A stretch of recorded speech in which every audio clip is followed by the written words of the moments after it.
Welcome to the Fireside Chat for Fitness and Nutrition with Adrienne and Ken. Today we'll be talking about making purposeful food choices and also purposeful training. What does that even mean, Ken? What is purpose? That's, that's a good question, Adrienne. So basically, what are you training for? So what if you're training for a marathon would be different if you're training for a powerlifting event. That would be different. But for the general purpose, for generality, let's start with that first, and then we'll branch off into how you train for different purposes. So week, there needs to be 7 movements that need to be completed in order for your overall body to make improvements in all areas, in all planes, in all ways you move. And those areas are, you have to make sure you do a squat, which works your hips and knees. You need to do a lunge, which works one leg at a time. You need to do a deadlift movement or a hip hinge movement, which just works the hip. Of course, that's kind of self-explanatory. You need to do a pushing movement, which could be, chest press, shoulder press, anything that involves, pushing, up like this, or like this. That's a pushing movement. And then there's a pulling motion. So anything that pulls the weight towards you. So rows or pull downs. And then a plank, which is not a movement, but it's a plank hold that works the core, and a twisting motion. Okay, so that works every single part of your body, most part, in every plane, in every way. So you need to start with that. And then you need to go with, okay, what am I training for? Do I want to do a marathon? Well, if you're doing a marathon, you're going to include those types of training, those 7 routines, but 7 movements. But you may train for more endurance oriented, so you may want to do more repetitions. If you're going to do, say, some sort of power movement, like say for instance you're training for football, well, not only are you going to train for those 7 movements, but you're going to train very quick movements. You're going to train things that are going to add into that, things that, if you're alignment, you're going to do things that you have to sprint off the when the ball is snapped. You have to make very, very quick decisions. And for alignment, it's typically front and back. It can be side and side for, to a certain degree, but specifically for the front to back. And you want to train things for that. So it'd be explosive movements, and it's called basically power. So those are fast, quick motions. Sprinting, baseball. You want to do things that train those specific muscles. For baseball, you want to train the rotator cuff muscles of the shoulders. You want to do twisting motions for baseball and racket sports. So if you're doing this, if you're doing a racket sport, you're going to be going like this and like this. For baseball, it's going to be over, but you're also going to be twisting as well. So you want to do those to train those specific muscles to be better at their job. And so that's basically what purposeful training means. So you have those 7 things that you're going to do every week, those 7 movements, at least twice a week. And then you add on to those things that are for your specific event, if you're training for something, or some event or some activity or hobby that you like. Make sure that you work those specific muscles that target the ways that you're going to be moving, in addition to those 7 movements that you need to do every week. Do you have any questions on it? Anything that did I make it clear? Was it Yeah, so it needs to be done twice a week, each of these 7 movements, and people should just choose their variety of squats or their variety of pulling something towards them or pushing something away from them. Okay. Right, exactly. And whatever they feel comfortable with, you can do that, yes. Maybe, you should change it up every once in a while too, maybe once a month. Change it. Instead of doing squats, you may do leg press. Instead of doing a backward lunge, you do a forward lunge. Instead of doing a deadlift, you do a hip hinge. Instead of doing a pull down, you do a row. Instead of doing a shoulder press, you do a chest press. Instead of doing a plank, you do a dead bug. instead of doing rotation, you do anti-rotation. So there's a whole bunch of different ways that you can do these movements, and make sure that you get all 7 of them in at least twice a week. Is this something that somebody should include it? Let's say they go to the gym and they're just like, I'm working out and I'm going to do some strength training, etc. Should they be looking at doing each of these 7 types of movements through every single workout? Yes, yeah. So again, it depends on how often they work out. If they work out 2 to 3 times a week, you want to do those 7 movements every workout. So, Okay. so a movement is, when you're doing strength training movements, you want to take at least 48 hours rest for a specific muscle group. So it would be every other day. So you don't want to do squats on Monday and Tuesday. It doesn't give the muscles enough time to recover, because it's not the actual movement that makes you stronger. It's the time in between the sessions that makes you stronger, because the muscles, when you do strength training, it tears the muscles apart, and you're waiting for those muscles to get back together and to grow and to become stronger, and say, they're saying to themselves, I'm going to be able to do this next time, or do it better than I did last time. But it's the rest in between the workouts that actually makes you stronger. Now, if you were to work out more than 3 times a week, so Monday, Wednesday, Friday would be a good, split.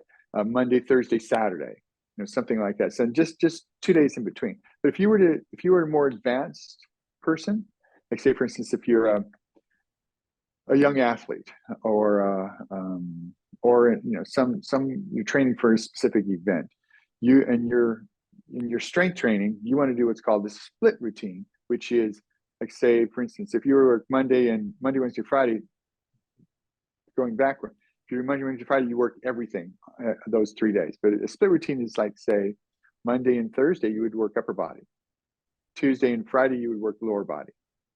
So that's called a split routine, or it could be you work the front of your body on Monday and Thursday, and you work the back of your body on Tuesday and Friday. So that's 4 days a week. You could actually even do 6 days a week, where you do, Monday and Thursday would be one routine, Tuesday and Friday would be another, Wednesday and Saturday would be a third. So you could break it into thirds. So for instance, pulling motions, for the upper body would be on Monday and Thursday. Pushing would be on Tuesday and Friday, and legs would be on Wednesday and Saturday. So that's just that's a way that you can get all those movements in for at least twice a week, and you would do at least twice a week. But the more volume you do, typically the faster results you'll see.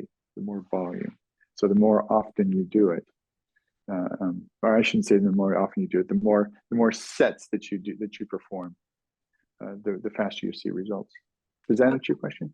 I think so. And then I have 2 more questions, actually. Sure. If a person does, let's say, squats every day, so they're constantly tearing the muscle, or is there enough 24-hour period where they can recover and then not be tearing the next day or the next day?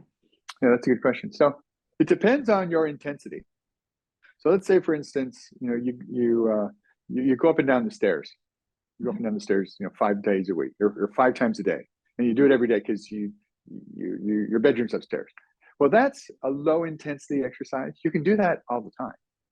What you can't do every day, and what you shouldn't do every day, is something that goes to you do an exercise to what's called temporary muscular failure. Mm-hmm. So when you're doing a squat and you're doing 9, 10, I can't do anymore. I just can't do anymore. And that is what's called temporary muscular failure, and that is what's ripping your muscles apart, because you're going to the end of its ability to do it, the muscle to do it, and that is what's going to tear it apart.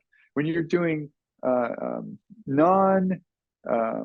not going to muscular failure, it's not really working it to its maximum. So when you work to its maximum, you want to take 48 hours in between the exercise.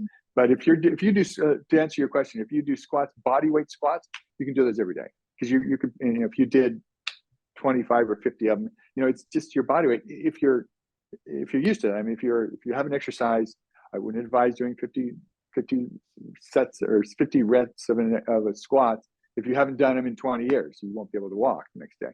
But if you're doing them and you know, you said, for instance, you're on a 30-day challenge. I'm just throwing something out there.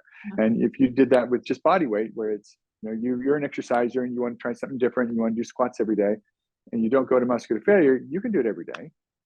Yeah, you just wouldn't want to be a bodybuilder doing everything to exertion, because that could cause things like rhabdomyosis or something, just injuries probably too. Right. Yeah. Yeah. So you know, bodybuilders, they have a split routine where they have a, you know, that's their job. They're working out 5 to 6 hours, 7 hours a day. That's what they do, and they may work their biceps for 20 sets once a week.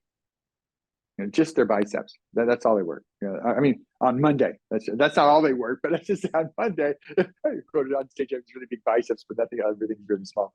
But you know, you work your chest for 20 sets on Tuesday. You work your back for 20. Yeah, I'm just throwing stuff out there, but that's a very intense workout. But that they're going to muscular failure over multiple sets.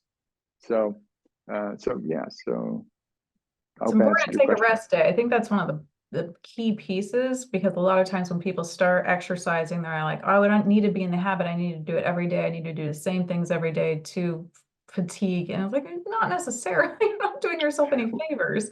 Right. Yes, that's correct. Yes. So you want to take at least one day off from strength training, particularly, for sure. When you do aerobic exercise, take a day off as well. Okay. So rest actually helps you all get stronger. Sometimes it helps you get stronger. That's what it does. That's what rest does, because again, it helps those muscle tissues build and repair themselves, and go from there. So I have a question that's like maybe a little tricky. Like, if for somebody in martial arts, it seems like a lot of what they would already be doing and would benefit them is already included in their workouts, or the 7 things that you've named. But is there anything specifically that they should add on to the squats and the lunges and the twists and things like that? You know, martial arts, I would say probably work on the hip and shoulder mobility and strength. So for instance, you'd want to work on the rotator cuffs of the shoulders, because you're doing a lot of these, I don't know martial arts, but you're doing a lot of arm movements, you know, and in different planes and very quick movements. And that requires really, really strong rotator cuffs. Rotator cuffs are the muscles that keep your humerus, so the head of your humerus right here in the center. So this is the head of your humerus. It keeps it in the center of the shoulder girdle. So not shoulder girdle, but the shoulder itself, the shoulder capsule.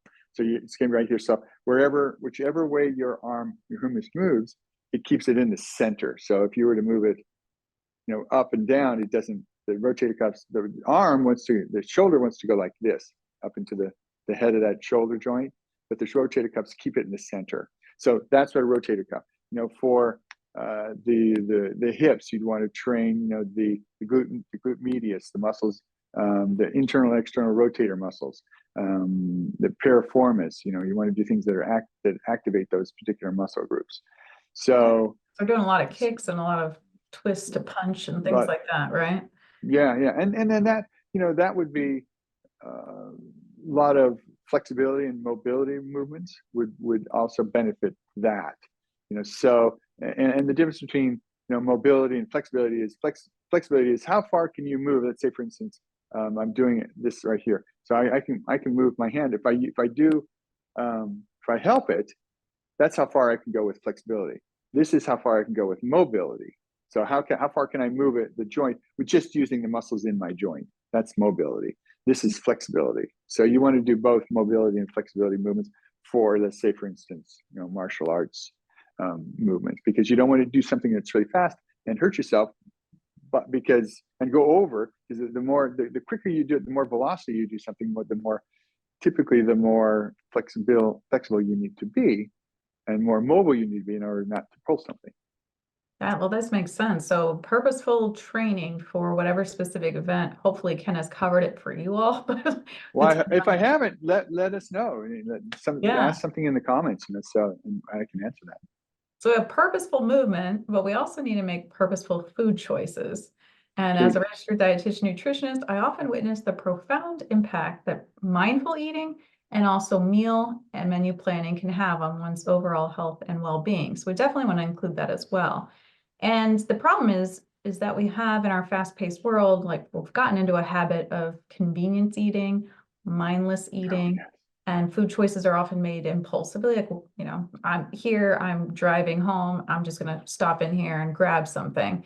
And there's often not much consideration for the nutritional value or the impact on our bodies, especially if we're going to be working out. It's important. But by incorporating elements of mindfulness and intentional planning in our approach to food, whatever your specific diet might be, we can cultivate more nourishing relationships with what we eat and our own bodies.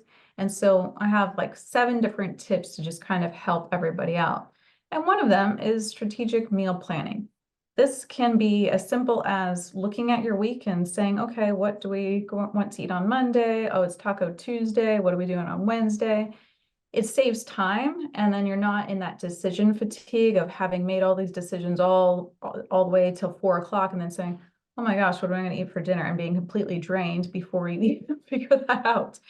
It also reduces the temptation of finding fast food or convenient options, and it also reduces food waste. They say that about 25% of what Americans buy and stick in their fridge for the week is lost due to food waste, which is a lot of money. Another thing with strategic meal planning is that you can tailor your plan to your lifestyles, and just by, again, looking at your schedule and saying, oh, the kids have soccer on Tuesday, I need a 10-minute meal that day. Or I love cooking, and Friday I would like to do a 3-course Indian meal. Perfect, but don't try to do that 3-course Indian meal on the same night that maybe you're taking the kids to soccer practice, because it's not going to work. That's another key part. Taking into mind like dietary preferences as you're planning, dietary preferences that you have or that maybe your spouse or kids have. And then that way you can find appropriate recipes and then also just plan that in. Cooking abilities also matters. Some people are really great at cooking, and even if they're great at cooking, they don't like doing it all the time. So whether or not you like or dislike cooking and also your skills with it can determine whether you want to do more soups or simple recipes versus, again, like a 3-course meal. Another thing to do is consider batch cooking or maybe batch meal prepping, like breakfast, for example. Or you can meal prep the entire week and say, this is what I'm eating for breakfast, lunch, and dinner, snacks, etc. And that can save time in the long run. So even if you are spending, let's say, 3 or 4 hours on a Sunday doing that, throughout the rest of the week, you're actually saving time. Number 2 is prioritizing nutrient density. So we definitely want to include more nutrient-dense foods in our meals, like vegetables, fruits, whole grains, lean protein, healthy fats. And by doing that, we actually get more nutrients like vitamins, minerals, antioxidants, and all of that helps support our overall health and well-being. So that's important. And I would also say avoid empty calories or foods that contain little, if any, nutrients for the calories that you're getting in there. Number 3 would be mindful eating practices. This is hard for a lot of us, even me sometimes. Practicing mindful eating, it can be paying attention to your body's hunger and satiety cues. It can be eating slowly, putting your fork down between each bite. It could be savoring each bite, and then also not eating out of habit or emotional triggers. I think that's also pretty hard because when we're not eating mindfully, and a lot of times we're feeling stressed or we're bored and we're just grabbing something, and then we are completely divorced from how we feel from it in our bodies too. Engage your senses while eating by noticing the flavors or the textures of your food, maybe the aromas coming from your food. And all of these can help enhance the eating experience. So it's not just a chore, it's something that we can actually enjoy. And then it will usually also help us feel more satisfied and more mindful. So we're like, oh, all right, I ate 3/4 of my plate and I feel satisfied. I don't need to eat the 100% in order to get it done or feel satisfied. Number 4 would be smart snacking habits too. You want to be purposeful in this area because snacks can definitely derail us from our, fitness and wellness goals. Try to choose nutrient-rich snacks versus maybe like chips or processed foods can help provide sustained energy. So nuts, little trail mix, which is less focused on the candy parts and more on the nuts and seeds. Fruits, maybe with some apple with nut butter, for example. You can have whole grain crackers with hummus or guacamole or nut butter on that too. And then it's not just what we're eating, it's how we're eating. So if you're going to have a snack, it's important to try to do it away from a screen.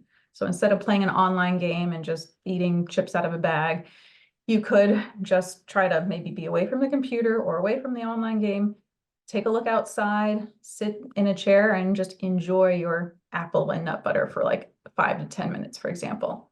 This can also prevent overeating. So that's really important. And also you're going to enjoy your snack more. Why not? Why not? Yeah, yeah. Number 5, I always say this, it's like you have to drink water in this too. So be purposeful about your food. But also, so many of us are chronically dehydrated that I would say this is one of the number one things you can do for yourself. Plus, thirst can also be mistaken for hunger. And a lot of times we will try to find food when we're actually just thirsty. So try looking towards maybe having a glass of water before needing a snack, for example. And this can also help us make better choices because then our brain actually is functioning better. And we can say, okay, here are my dinner options. Maybe I'm not doing fast food. Maybe I'm doing this instead. Be purposeful about your hydration. This could include developing strategies that help you stay properly hydrated.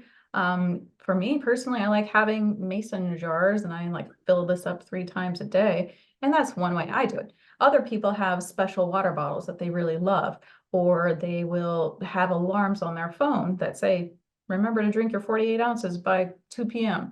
So whatever works for you, be purposeful about it.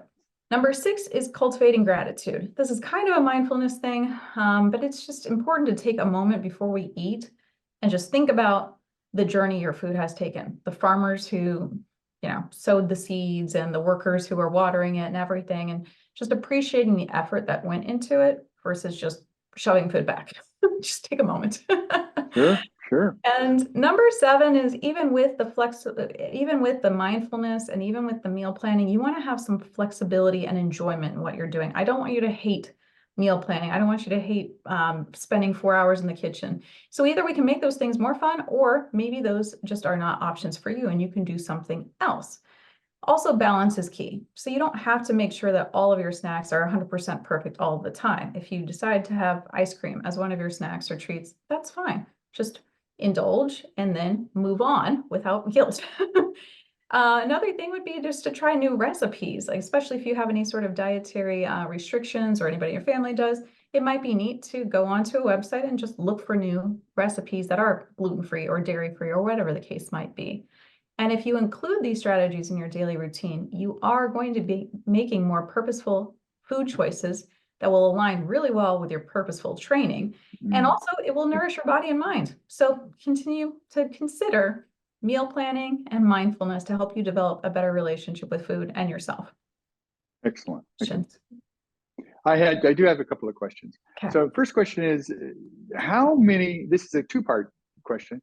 How many servings of vegetables should you eat in a day, the average person eat in a day? And what is the size what does the actual serving size look like? And I know it might be different for each vegetable, but in general, what is the average serving size? Oh, that's a lot. So that could actually be one of our own our different podcasts. But I would say for the average American, what we have as a good resource is myplate.gov. So you can go on there, you type in things like your age, your height, your weight, your goals, and then we'll say, oh, based on your 1,800 calorie diet, we suggest such and such servings of fruit, whole grains, etc.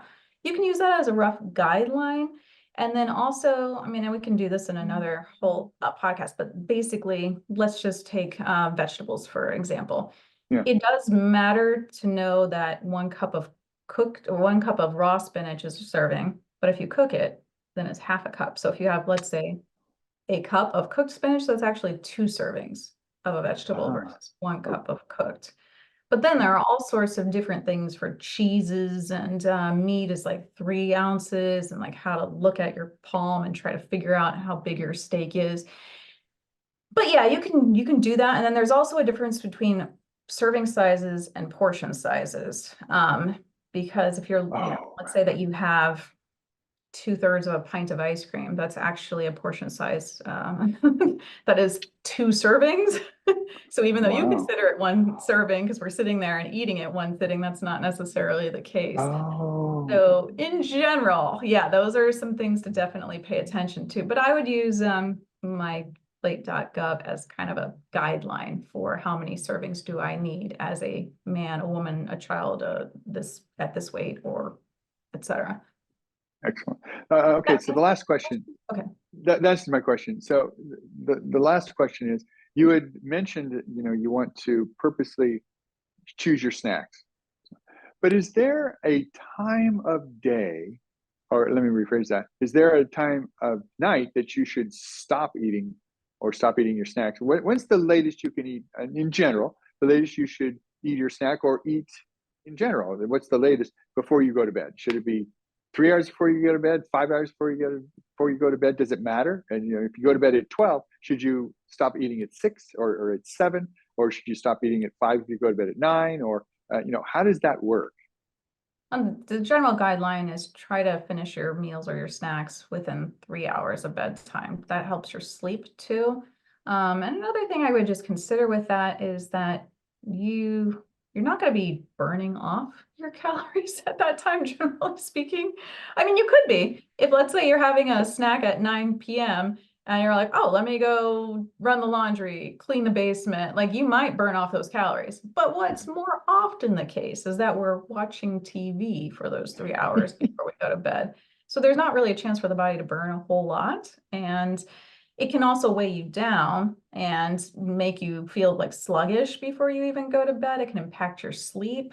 So I would say in general, about 3 hours, but depending on the amount of food, the type of food you have, it might vary. And yeah, we don't want to have too many processed or sugary foods even before dinner. Definitely probably not anything with caffeine, especially if you're caffeine sensitive within 3 hours of going to bed.